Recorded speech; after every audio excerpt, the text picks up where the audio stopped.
Hey guys, it's Mrs. C. I'm back. Yay! I have missed doing these videos. I've really missed my community and being with all my CC people. And thank you so much for all the positive comments that you guys have given me. I am so happy to be able to do these and share these with you guys. I get a lot of these ideas from you, from people much better and wiser than me. So I am just so thankful for the community that Classical Conversations provides for us so that I can learn from all of you guys. So half of you said week 14 and half of you said week 15. And I cannot pick because I love both of you equally. So I'm going to do week 14 and week 15. And I apologize for the annoying beeping that's going to be happening through this video because my smoke detector's battery is low and my husband changed it last night, but I think he put an old battery in it, so I've got to change that again, but I'm going to record this video first. So I'm going to do week 14 and week 15. So if you're a week 15 person, you can skip ahead to week 15 if you want. If you're a week 14 person, I'm going to do that first, and then you can watch week 15 if you want to. But I'm going to do them both on this video just so it's easier for those of you who've been waiting for it. When you see it posted, it'll be hopefully something for everybody. So without further ado, week 14. So I'm going to start with Latin week 14. Again, I am using this song by King Things that you can find on iTunes, or if you have Apple Music, you can listen to it on there. You can download it from there. I'm not sure if it's available on other platforms, but you can look it up pretty easily. They have both the Latin and the English translations, and they're set to the exact same music, so it's a really great way to learn the translations in a fun way. The music's really good on it. So this week we have John 1 verse 2, which is Hoc erat in principio apud Deum. So the song goes, Hoc erat in principio apud Deum. And the English version of that says, this was with God in the beginning. Alright, so Hoc is this, so we're going to go like this. This, erat, in principio, so we're doing over here like the beginning, so this is was erat in principio apud with Deum. Alright, so our hand motions for English are going to be a little different because the sentence structure in Latin is different than in English. So, but we're doing the hand motions to just help us remember which words are what. So this was with God in the beginning. So sorry you can't see all that. I'm just pointing up for God. Okay. There is a much more official American Sign Language sign for God, but because we do it so quickly, and this is what we do in Bible class when I teach all my littles in Bible class, this is God. So that's what I do for God. Okay? So that's Latin. For science, I don't know about you guys, when I looked at this week, my face looks something like this. Okay. It's just a really long, complicatedly worded sentence to try to do something really fun and clever and creative with, and it didn't really, as I was reading through it, just really didn't spark my mind for anything. And usually when I have a sentence like that, I turn to one of my handy dandy trusty things I keep in my tutor box. So I was like, I'm just going to use my voices and voice action sticks, and we're just going to go around and do those because my kids love those. They're fun to do. But I saw a really awesome idea on the Facebook page. If you are not part of the tutor Facebook page and you are a current tutor for the 2017-2018 year, you need to get on there because it is just full of people that are so much more creative and wiser than I am, and I find so many great ideas on there. So I saw this idea. I believe it was from Meg Dean. So if this is correct, Meg, thank you. This is a great idea. She suggested doing a phone call. So she said that she, pretended to be on the phone or used her cell phone or bought a fake phone. You could do any of those. And called one of the parents in class and said, hi, Mrs. Smith. This is Mrs. C. I need your help. Oh, what do you need my help with? What is an element? An element is a basic chemical substance defined by its atomic number of protons, and atomic mass. Okay? Oh, an element is, and then repeat it again, right? So you're getting it in there twice for one phone call, and then you can call the kids, and say, hey, little Carter, can you tell me what an element is, and then Carter can tell you. Or you could let the kids go back and forth and do that. They could have phone calls with each other. So again, you're getting that in there twice per phone call, so only need to do like 3-4 phone calls if you have time for that. So that's science this week. English, I love with the verbs to try to act out the verbs if I can. If they don't lend themselves well to acting out, then I will use my agility ladder or something like that. But to break is this week. So I have got some Duplos in a stack, and I have 1, 2, 3, 4, 5, 6, 7 Duplos. And you could use regular Legos. Duplos are just easier to kind of act like you're breaking. So we have two breaks. We have to break, breaks, break. Oh, I keep doing that.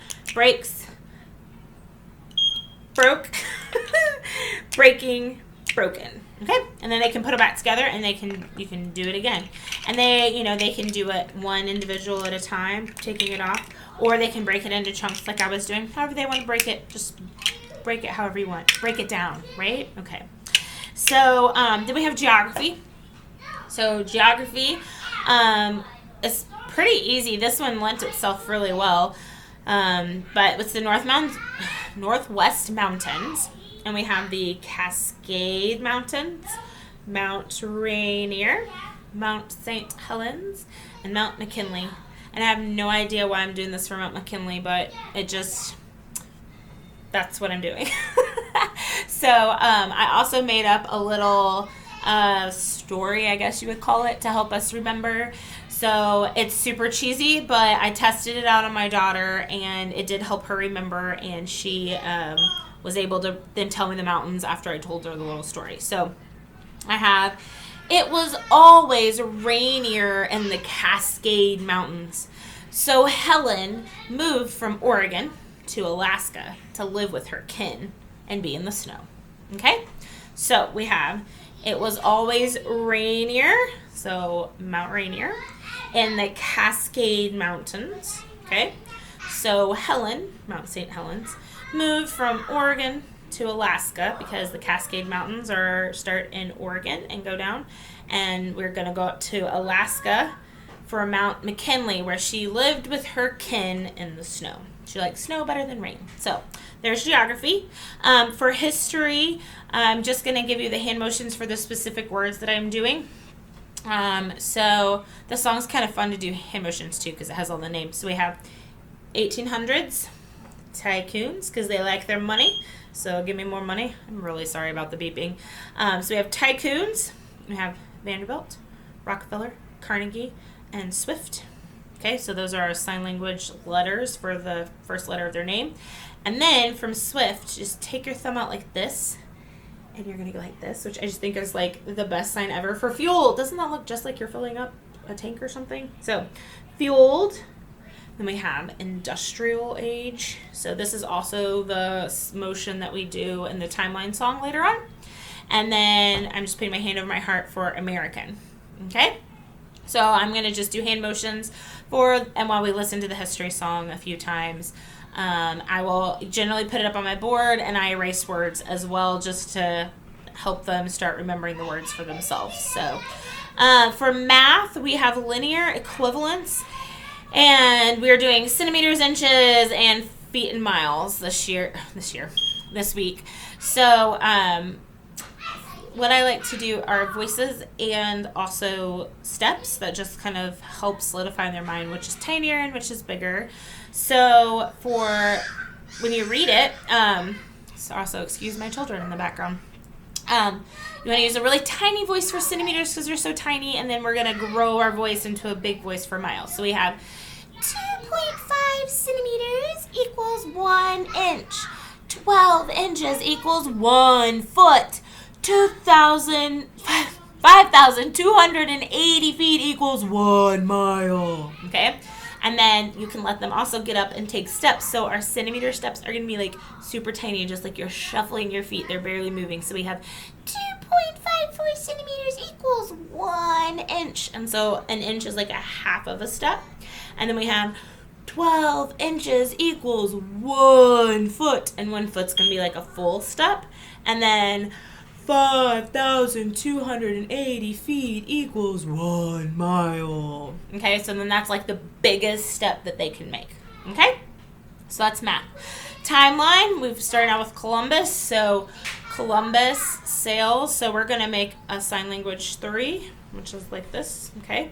And we're going to put that on our ocean, and we're going to sail our 3 ships to the Caribbean, okay?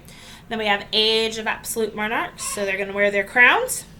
And then Protestant Reformation is super fun. So do you remember when you were younger and you'd put your hands together and like flip your fingers and twist them around and wiggle your fingers like that? It's kind of what we're going to do for Reformation. So we're going to make ours for Reformation.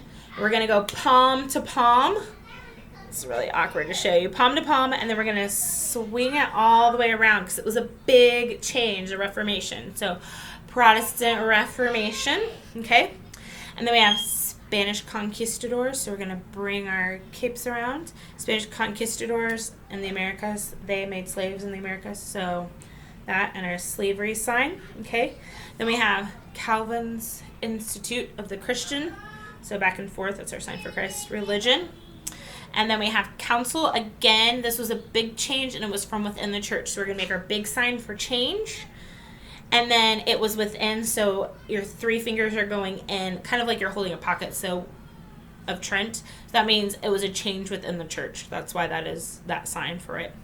And then we have Baroque period of the arts.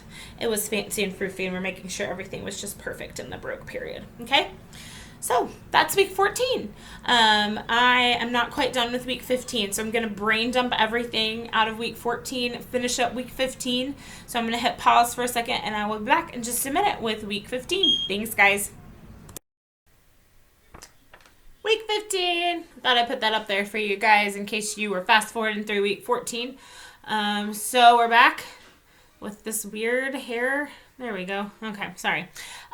Week 15. So I've brain dumped week 14 and started week 15. So here we go. We're going to start with Latin again. So, again, using King Thing's song. So we have Omnia per ipsum factum sunt. Okay, so in English, that technically translates to all through him made are. Doesn't really make sense in English, right? So in English, we sing, all things were made through him. So I'm going to do the English first, and then I'll do the Latin. So we have all, and all is like this. I had someone describe it to me like you're trying to scrape all the batter out of the bowl. So scrape out that batter, okay? So all things were made. So made is twisting both hands, okay? If you only twist the top, so that's hard to do. Maybe I do it this way. If you only twist the top, that's actually a sign for coffee, which I really enjoy that sign. But we're doing made. So twisting both hands. All things were made through. So I'm like splitting my hand through him. We're going to point up. So I looked up what the ASL sign for him is, and normally you just point like to whoever you're talking about. So like, you know, give that to him, you would point to who you want it to. And I hope it's not confusing, but since we're talking about God, we would point to God, which is what we've been doing. So I hope it doesn't confuse anyone, since we're also doing this as the sign for the actual word God, but all things are made through him, okay? So in Latin, we've got omnia, which is all, so scrape the brownie bowl. All through him made are, okay? So that's our Latin. Then we're going to move on to science. And again, I found an awesome idea on the tutor page because you guys are way amazing. And I believe this came from Julie Martinelli, so I hope I'm saying that right. So Julie had seen a song of the atoms family, and she had condensed it down into something that was easy to say all at one time. Wasn't too much. I didn't listen to the original song she adapted it from, but it does change the order in which you say them from what it's put in as the guide, which doesn't matter for Memory Masters as long as you say all of them. You don't have to say them in a certain order for this, so that doesn't matter. So if you're putting it up on your board and you are using this, you might want to change them and put them in order of the song just to make it easier for the kids to sing. So we have, there's protons and there's neutrons, there's quarks and there's electrons, nucleus and leptons, the atoms family, da-na-na-na. Okay, so I'll sing it one more time for you just so you can get the order that they go in. But it's a super cute song. Thank you for that, Julie. So there's protons and there's neutrons, there's quarks and there's electrons, nucleus and leptons, the atom's family. Da-na-na-na. I want to go on, but I won't go on. But you can go on and you can sing it again in class. So, okay? So that's science. For English, we have to write. Guess what we're going to do for English? We're going to write. So, my intent, again, I haven't tested this out in class, so it might be a total fail in class, but my thought was I don't want my kids trying to actually focus on writing something while we're doing this. I want them to be saying it, so I was just going to kind of let them scribble. But I just cut a sheet of paper into fourths, so it makes little squares. I'm going to give each one of them square, and let them each pick a different color pencil. And what I'll have them do is start with their paper and just let them scribble on the paper whatever they want to do, as we say, to write. So to write, writes, wrote, writing, written. Okay. Then we'll take the paper, turn it, and pass it. And then the next kid will write on it, and it will be in a different color, so you kind of see it. So you'll get, and this is kind of hard to see in here because my lighting's so bad, but you'll get a little piece of artwork when we're done with lots of different color scribbles on it. And yeah, so we'll just repeat it and go around and just let them scribble while they're saying it. Again, I'm trying to do things for my more kinesthetic learners who need to be doing something with their hands while they're listening or reciting or whatnot. So this is a good one for them. There's tons of things that you can do to write. You can come up and let them write on the whiteboard, the whiteboard if you want to. You could have them lay down on the floor and write underneath the table. Like, there's all kinds of fun ways to write that you can do it. So, that's just one idea for that one. For geography, we have Great Lakes this week. They, on the trivium table, they're laid out weird in the book, and I wasn't looking at where they actually were on the map, so I made up a little song. But it doesn't necessarily go with where they are on the map, except that you're kind of going like back and forth like this in the song. So I'll sing the song, and if you want to use it, it's a good way to memorize them, if nothing else.